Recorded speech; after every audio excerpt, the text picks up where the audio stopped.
Season 4 of Formative is brought to you by the generous support of Macy's Inc., whose purpose is to create a brighter future with bold representation for underrepresented youth so we can realize the full potential of every one of us.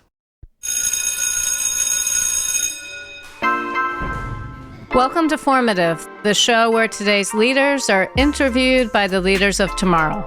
Dr. Damon Love joins us on today's show. He's the founder of S.E.E.D STEM program. He wants his legacy to be about teaching the next generation of scientists, and we're so grateful to have him share his story.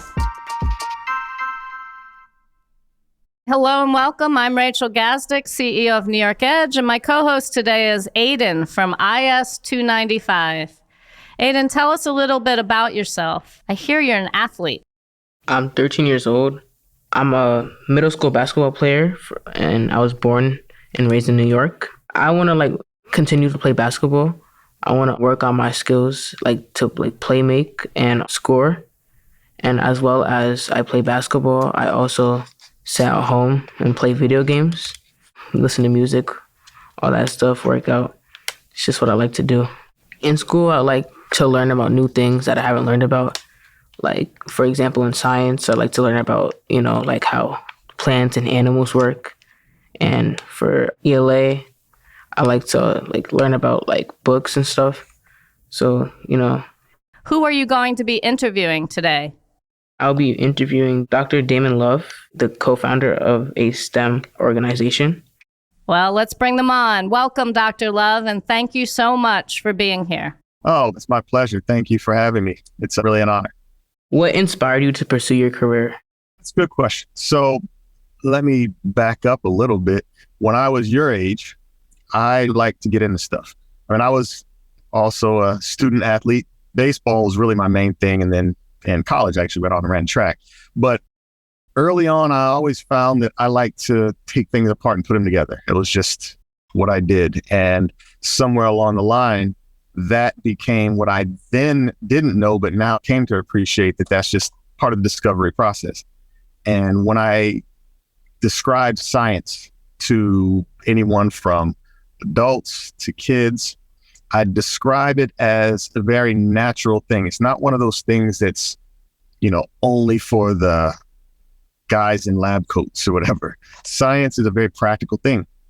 And it begins with just making an observation and figuring out what's going on, and then eventually kind of describing what that phenomenon in nature is. So some people say you're called to it, but that's really what kind of inspired me, just my natural curiosity to see what makes things tick. So following that, what age did you get inspired to do this job?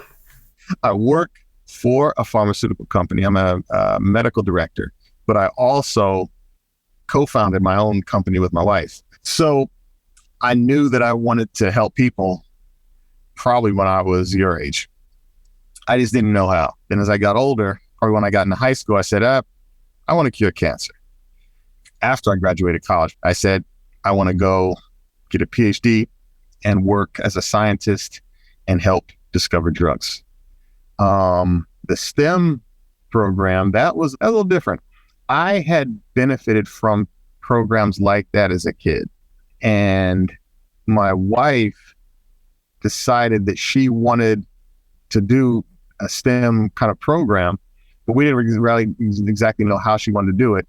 And she was saying, hey, you have all this to teach, you have all this to give. And we actually started out, I'd give cancer workshops into the community to understand what cancer is and how to talk to the doctor, what questions to ask, understanding the treatment, basically a whole soup to nuts, in plain English, what cancer is.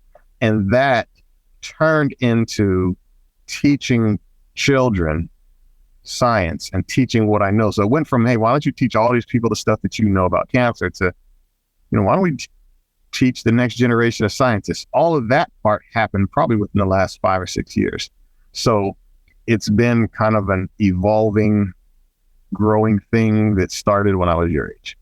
With that answer, I'm just curious to know, was there anybody at any point in time that says you couldn't do it?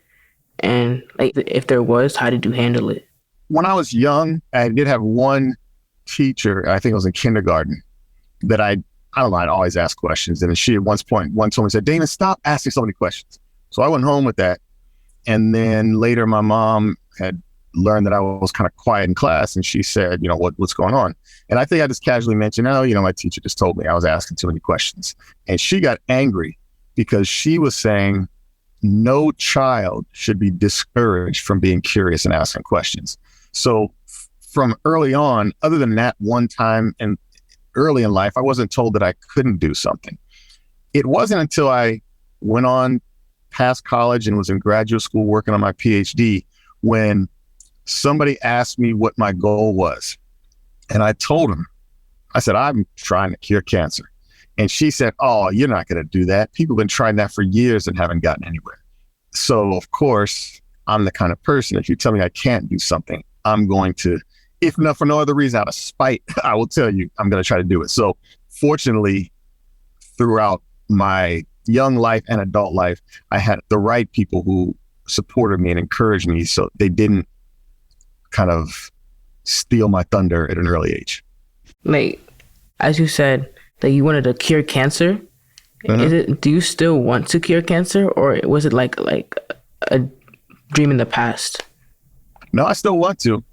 So the one thing you have to learn, if you can make your goal or your dream more important than just what you want to do, then you'll always go after it. For example, if somebody said, if you said, I just want to make the basketball team because it will be cool to make the team, you might fight and try to get on. And then eventually you say, you know what, this is too hard. It's not worth it. And you give up. But if you said, no, I want to be, a professional basketball player so that I can fulfill a promise I made to my grandmother. So I'm just making something up. Then no matter how hard it gets, you're still going to say, you know what, I'm not doing this for me because I'd have quit a long time ago. I'm doing this for, whatever that thing is. So for me with cancer, it's a big, audacious goal. It's something that folks have been trying for years and are still trying and haven't quite gotten there. My career has taken me in different directions. It hasn't made me forget about my ultimate dream. So what I'm doing right now isn't right at the lab bench like I was, say, a number of years ago. But I believe that with what I'm doing and the way I'm kind of approaching the problem, I'll eventually get there. So it's a dream that I had for a long time and I haven't given up on it. So the short answer is, yes, it's still a dream. The long answer is, it's an old dream. Yeah.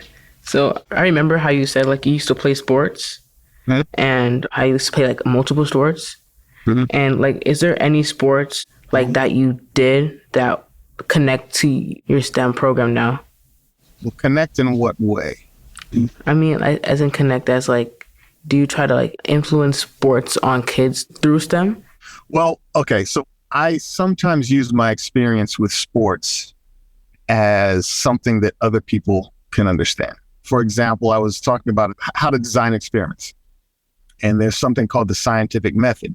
And one of the key important aspects of the scientific method is something called reproducibility. In other words, it's one thing to do an experiment and come up with an answer, but you have to be able to do it again and again, because if you can only do it one time and nobody else can come behind you and do the same thing, then nobody can trust it. So when I explain reproducibility, sometimes I'll talk to kids who've played sports and I'll use some of my experiences and say, okay, well, if you made a jump shot without looking, could you trust that it would go in again? Usually they'll say, oh, no. I said, but if you did the same thing over and over and over again and did that same trick shot, say 7 times out of 10, then you could say, oh, I trust it because now I have a reproducible method. So usually I can draw upon some of my experience with sports to help connect with other kids who can understand sports maybe more than they can understand a concept in science. Yeah, it makes sense. During your STEM program, what plans in the future do you want to achieve? Okay. My big plan is we want to redefine the way STEM education is taught to kids. It's a big goal. and we'll get there baby steps, but I can be impatient. So I've been a scientist in a lot of academic places. I was at Memorial Sloan Kettering Cancer Center in New York. I was at Cornell doing work. I've worked in the pharmaceutical industry. And what I've done is taken all those experiences and said, okay, let's design a program where we can teach kids the stuff that I know. They're your age, 6th, 7th, and 8th grade, all middle school kids so far. They're learning things that we've had for college students who would assist, and they'd say, we haven't even seen this stuff. So we're showing them things that you might not see till high school, you might not see till college. You might not see till after college. We use microscopes all the way up to using biotechnology to solve crimes. We were doing gene therapy a little while ago where they took bacteria colonies, inserted a gene, it's called the green fluorescent protein that makes jellyfish glow green, transferred that into bacteria so the bacteria would glow green. So they were doing a lot of high-level experiments and applications. And we found that if we show you how to do it, give you the right tools, they'll do it. So you could do this stuff. And right now it may seem like science fiction or like, well, doing stuff that you probably wouldn't normally be exposed to even after you graduated high school. And the idea is if we can have children understanding science and being able to think critically and break down any barriers of what they thought they knew before, by the time they get into high school, high schools will have to up their game. Then they go, we have to increase how we teach kids because they already are too advanced and we don't want them bored. So that is what we'd love to do, and then build a pipeline for children of all backgrounds to be able to get into fields of science and really build the scientific community up with a whole new generation, new army of scientists that are just hit the ground running. It would be like you practicing with late Kobe Bryant or LeBron James or Kyrie Irving. If your middle school practices were with them, could you imagine the kind of player you'd be by the time you get high school? Yeah. So that's kind of what we want to do with science. Yeah, I understand. In the beginning, of what you just said, you said that you were impatient. So I just wanted to know, throughout your years of school, college, were you couldn't you wait to get out? So I'll say it like this. So, as a scientist, you have to kind of be patient because things don't happen right away. You try things, they're going to fail because you're trying new things, and eventually you have small victories. So there has to be some patience there. When I say I'm impatient, I mean, I don't always like to wait. If I can do something now, then I'm going to do it now. And I do sometimes struggle with the process because, again, as an athlete, you kind of get immediate gratification. You go out, you practice to play basketball and you win a game or you lose a game, but right then you get your results. So it's kind of difficult. Imagine practicing today and you don't get to play until 2 years from now. Or you take a jump shot today and it won't go in till tomorrow. That'd be kind of frustrating, but but your question was, did I ever get impatient and want to finish school? At times, yes. At times, no. I will say all my schooling, when I look back on how far I came, if you said, would you do it all over again tomorrow? If you woke up tomorrow and found out that you were only 14 years old and knew all that was ahead of you, I suppose I would, but it would be not fun. When you're going through it, you don't quite know how tough it is all the time. You just kind of have a finish line you keep reaching for, you keep reaching for, you keep reaching for. One day you look back and say, wow, I really came a long way. But there were times that there are things that I loved about school, meeting my friends, learning a whole new part of the country. These were things that when I was in the moment, I was enjoying them. And I didn't want that to go away too soon. But yeah, there were times when I was like, oh, I can't wait till these finals are over. Oh, I can't wait till I don't have to do this anymore. So a little bit of yes, a little bit of no. Okay. Because me, myself, I just wanted to ask that question because, I'm impatient myself and I just can't wait to get out of 8th grade, go to high school. And a lot of people tell me that, like, high school is like harder, but it's like it gets boring, repeating like the same thing, like, Well, enjoy 8th grade now, because you remember when you were a 6th grader, you were kind of like the little man on the totem pole, and then you became 7th grade, and you're like, oh, okay, there's someone at least a little under me. Now that you're in 8th grade, you're like, oh, I'm on top of the heap. I'm the man. Once you get to high school, you start all over again. You're back at the bottom. And, so enjoy 8th grade, because once you get to high school, you get to start that whole thing all over again. And you're probably the best dude on your basketball team now. Going to high school, I'm not saying you won't be good, and you might not eventually be the best, but it'll be tough, because then you'll be going on a team and the seniors are bigger and the game's a lot faster. And it's just starting the whole process over again. So you'll enjoy it eventually when you get the hang of it. But embrace what you got now, because it's almost gone. Yeah. You'll get your wish.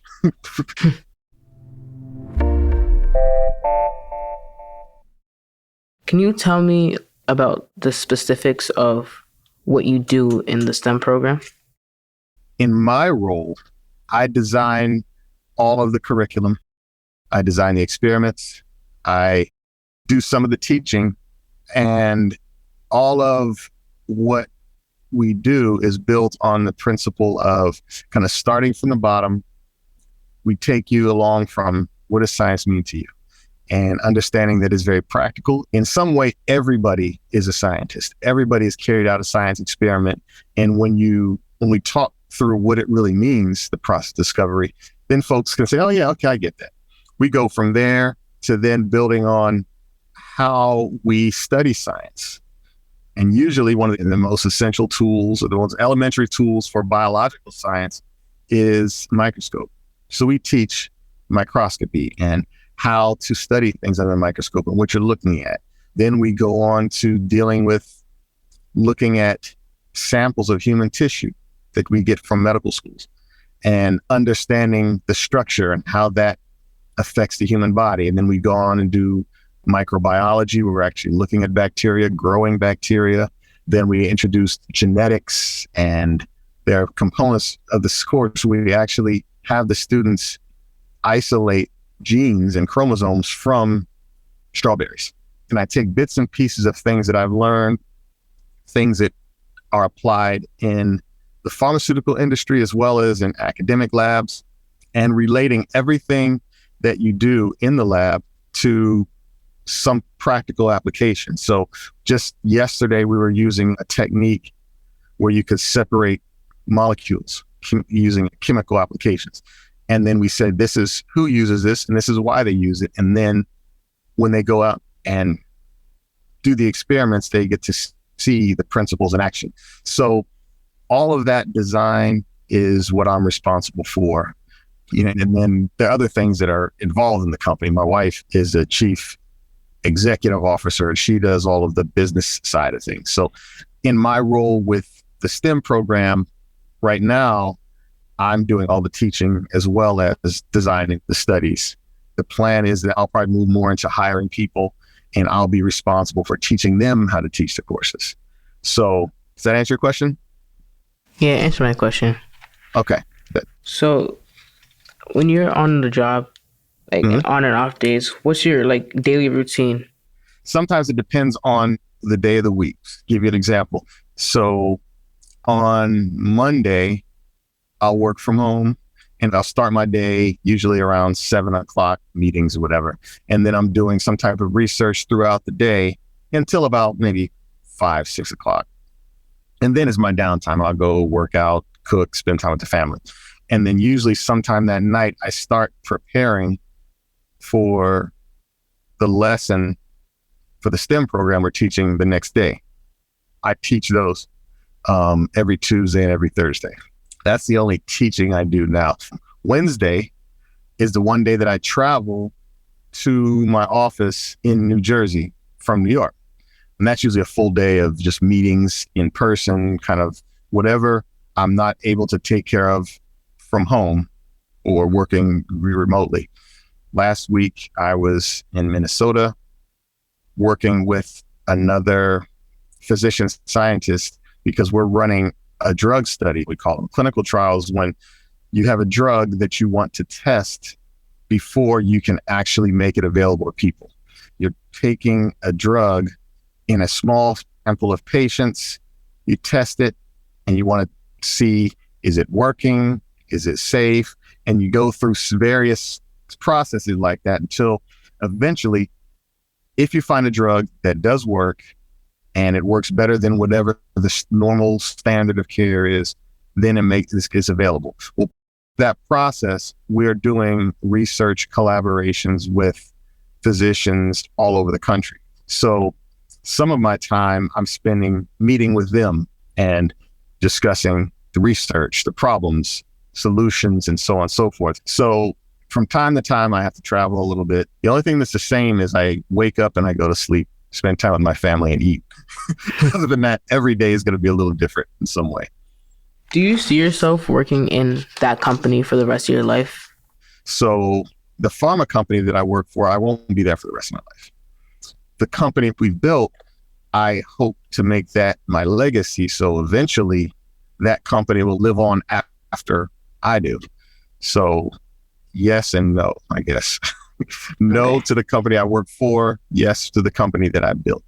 Okay. How long have you been working at this job and studying for it? So you could say, in a way, I've been studying since college. I went to Princeton University in college. I majored in neuroscience. So I was basically studying the brain and the nervous system. After college, I went on to graduate school to get my PhD. That was about 5 years. I studied, it's called molecular pharmacology, and it's really how drugs work and how they interact with the body and vice versa. After that, I went on to Cornell and Memorial Sloan Kettering, where I was doing a lot of cancer research. That was about 5 years before I went into the pharmaceutical industry. I worked in clinical research there for about 6 years. And then I came to this company now, where I've been for just about almost 3 years. Then the company we built, we started that back in 2018. The program really got into full swing in 2021. Yeah. So that's probably a long answer, but yeah, I would say a good 14, 15 years of study and preparation to get me to the point that somebody felt that I was good enough to hire. What is your least favorite part about working with the company? The least favorite part about working with the company that I work for, I guess that it's not mine, so I can't call all the shots. I have enough responsibility that I do get to decide the direction and the strategy of what I'm in control of. So one of the things that can be frustrating about the pharmaceutical or biotechnology industry is there is the science, and then there is the business side. And sometimes the business side of things will force you to have to make decisions that might result in a really good drug not being able to proceed further. So let's say you have two drugs. One really is effective for one disease.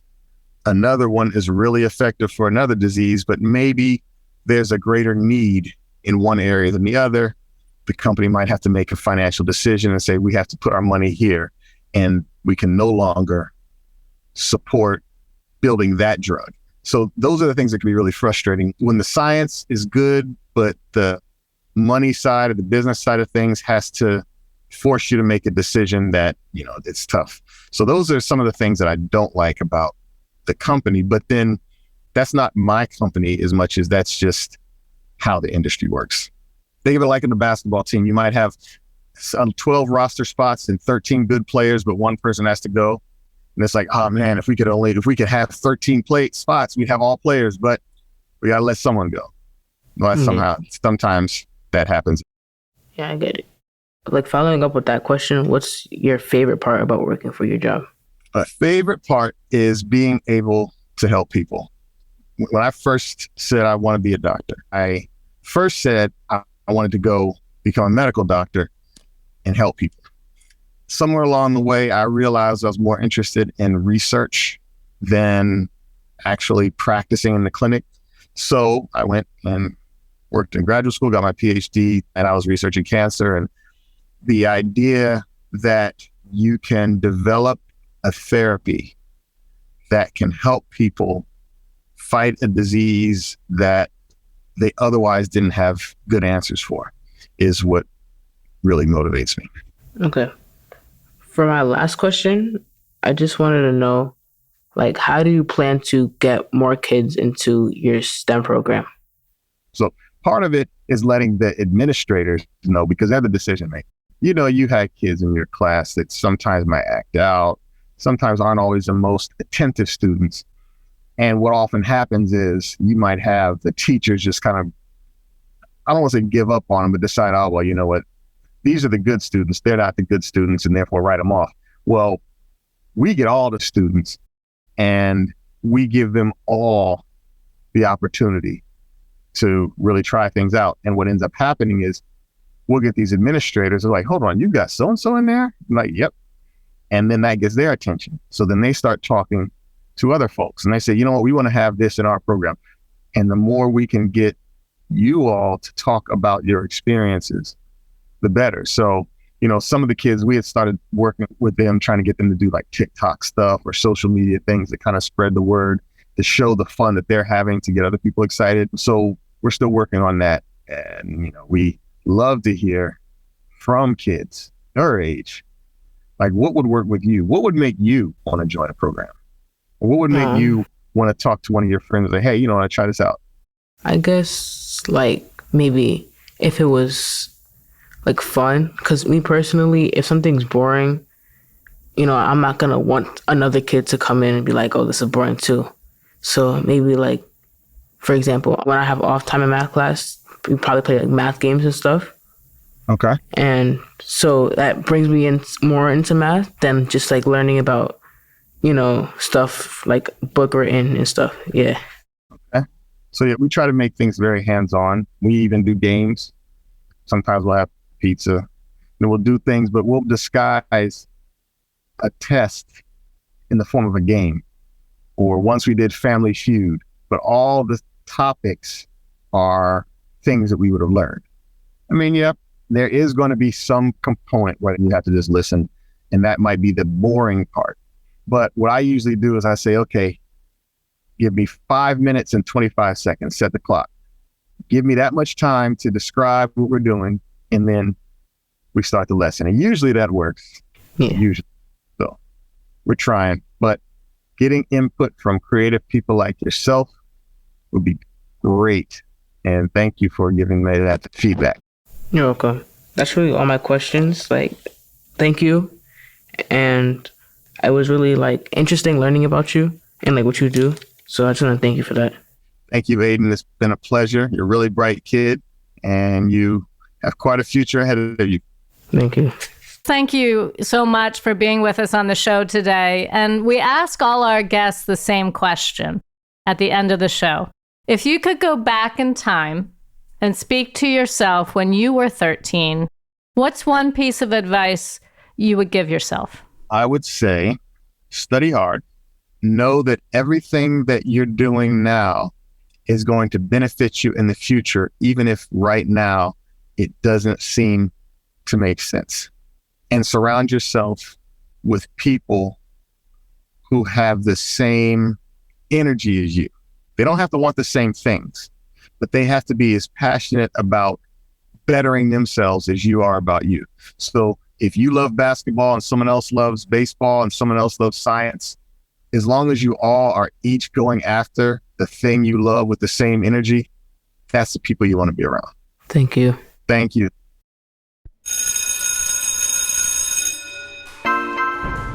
Thanks for listening to Formative, a production of New York Edge. I'm your host, Rachel Gazdick. My co-host today was Aiden from IS 295 in Queens Village. He was assisted by Valerie and Mandeep. Season 4 of Formative is brought to you by the generous support of Macy's Inc. Our production partner for this series is Citizen Race Car. This episode was produced by Tasha A.F. Lemley. Post-production by Alex Brower. Original music by Garrett Tiedemann. Production management by Gabriella Montequin. Thanks to the whole team here at New York Edge for making this series possible. Never miss an episode of Formative by subscribing to the series at newyorkedge.org/formative or wherever you get your podcasts.